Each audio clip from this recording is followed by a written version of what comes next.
एक हरे भरे जंगल में एक छोटा सा शेर रहता था। मगर बाकी शेरों के बरक्स ये शेर हमेशा खामोश और परेशान रहता था। एक दिन छोटा शेर एक दरख्त के नीचे उदास बैठा था। अचानक एक शरारती बंदर दरख्त से झूलकर नीचे आया और एक निरम दिल खरगोश करीब आ गया।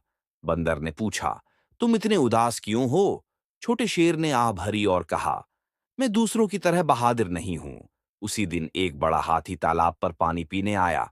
जैसे ही वो झुका, उसे पानी में अपना अक्स नजर आया। अरे, ये कौन है? हाथी डर कर पीछे हट गया। छोटे शेर ने ये मंजर देखा और तालाब के किनारे आया। उसने पानी में झांक कर देखा तो उसका अक्स नजर आया। ये तो मैं हूं। छोटे शेर ने मुस्कुराकर कहा, मैं भी एक बहादुर शेर लगता हूं। इस दिन के बाद छोटे शेर ने सिर उठाकर जंगल में चलना शुरू कर दिया।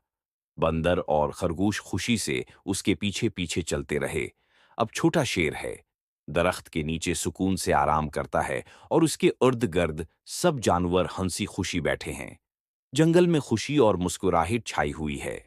याद रखें, बहादुरी अपने आप पर भरोसा करने से शुरू होती है।